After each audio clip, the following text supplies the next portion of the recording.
你的名字？印度。啊，那印度了，那印度。印度人。你说方言。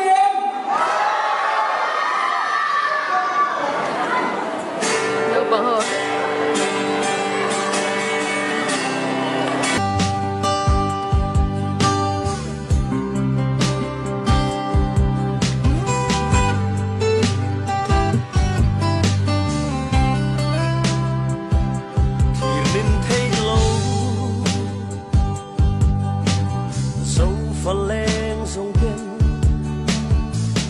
khai gần vô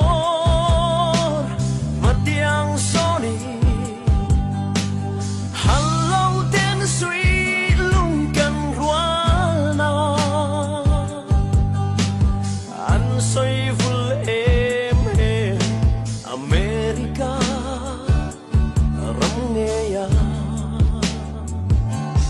cần trôi xe đón che mình suy khó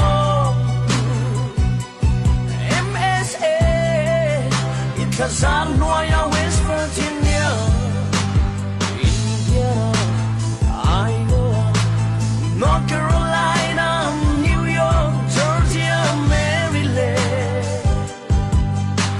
Dẫu pha lên buồn tên, sẽ sang môi nắp bát chân ta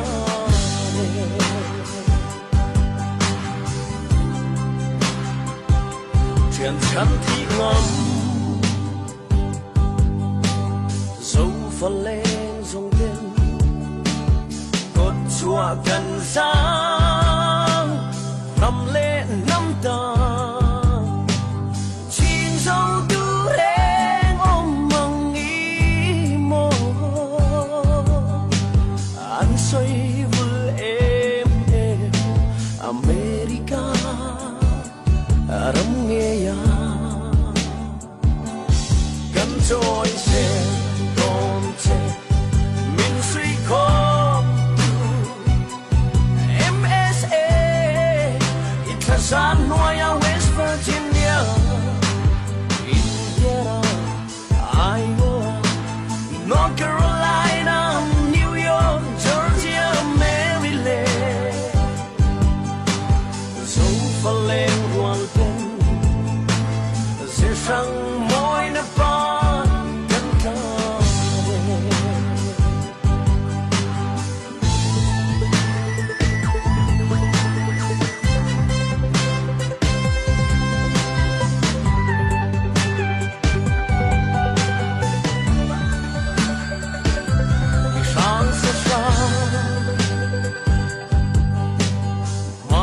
dòng ngài luôn MSA full reng ro phong ngày cha nghĩ đi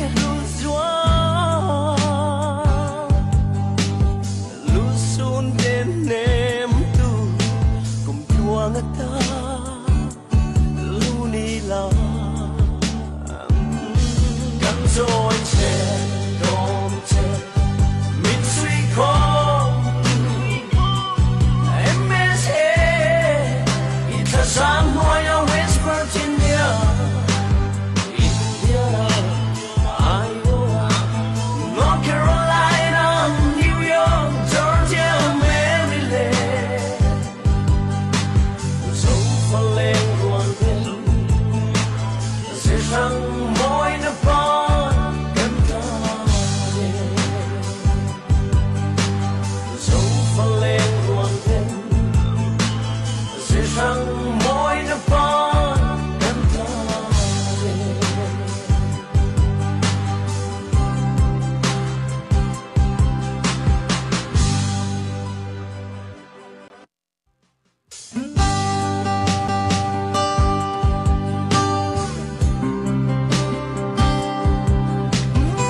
Kazanoya, West Virginia, Indiana, Iowa, North Carolina, New York, Georgia, Maryland.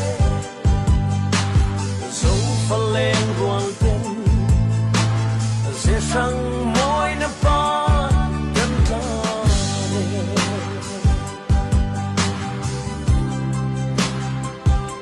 Chuyện chắn thị ngầm.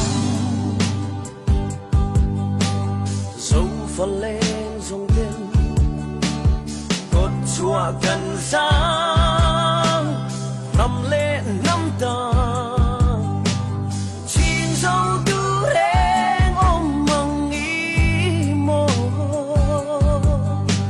ăn xoay vui êm êm America rắm nghe ya gắn trôi xe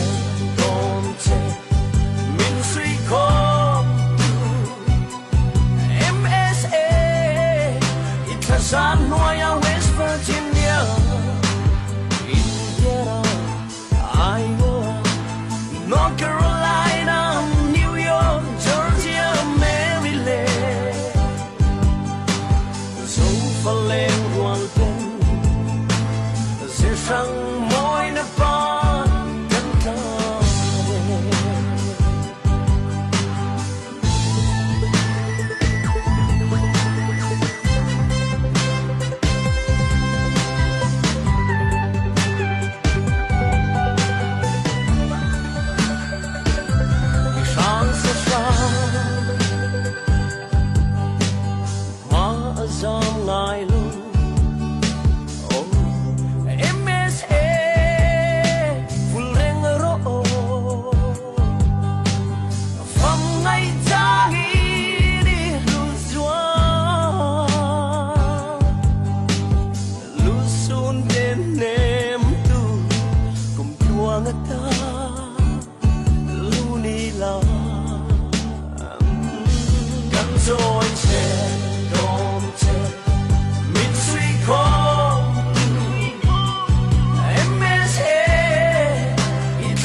Kazanoya, West Virginia, Indiana, Iowa, North Carolina, New York, Georgia, Maryland.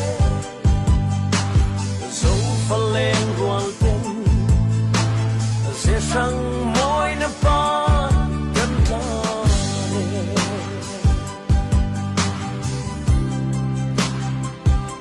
Chuyện chắn thị ngầm. Dẫu phần lên dòng tên cột chùa gần giang năm lệ năm tầng chín dấu tư đen ôm mong ý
ta